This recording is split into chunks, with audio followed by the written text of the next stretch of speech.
Teen dating violence affects nearly 1.5 million high school students nationwide each year. The violence does not just target women. 15% of men between 11 and 17 years old have experienced some form of dating violence. February is Teen Violence Awareness Month, and YWCA's Forget the Fairy Tale campaign is helping Oklahoma teenagers. Carla Doctor with the YWCA is here to tell us more. Thank you so much for being here. Thank you for having me. Of course, of course. Now, what are some early warning signs? Some early warning signs, it can start with name calling, put downs, kind of just damaging one's self-esteem.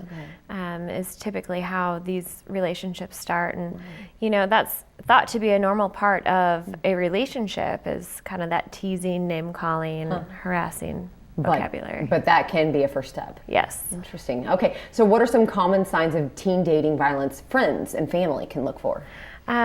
Kind of some social withdrawal, some isolation, not partaking in the activities that you enjoy doing. So if you are really into sports and kind of withdrawing from that, can be some warning signs. And then there's the physical intimidation.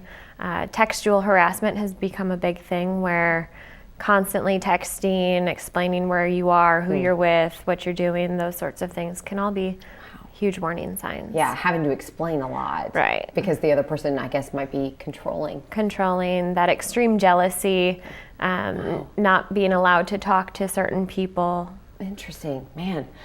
Tell us about the Forget the Fairy Tale campaign. The Forget the Fairy Tale campaign, our goal is to stop dating violence before it begins. And so we go out to schools, we do one-time presentations or multi-session presentations to students using an evidence-based curricula, so that we can teach them how to have a healthy relationship, what that looks like, what are the signs of an abusive relationship, and what to do if yourself or someone else is in that relationship, how you can leave. Exactly. You've got to be able to, and especially like you're saying, for people to see those signs and for within themselves to say, you know what, this person's treating me different. I don't know if this is healthy, to be looking out for those. You have some staggering statistics as well. Tell us about that. Yes. 1 in 3 teens is in an emotionally, physically, verbally, sexually abusive relationship.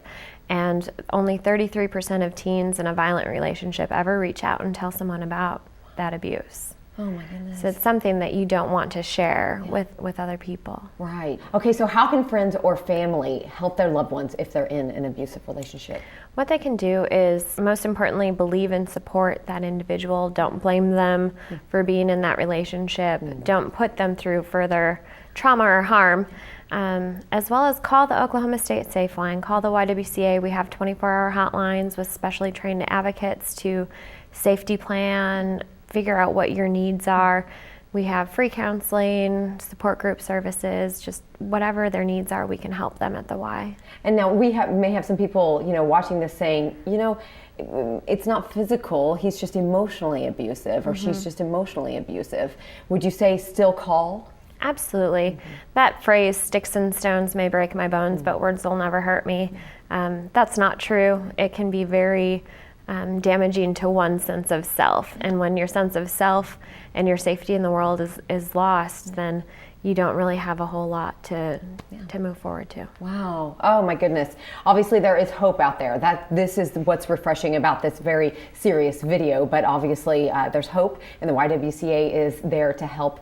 What's your website for more information? Our Forget the Fairy Tale website is forgetthefairytale.org, and then the YWCA is ywcaokc.org, and we're actually doing a sexual assault awareness walk. So you can help out now by going to the YWCA website and register or donate, because every 2 minutes someone's sexually assaulted. So 2-minute 5K. And when is the walk? April 20th. Okay, so it's coming up. Awesome. Thank you so much. Thank you so much for having me. Sure.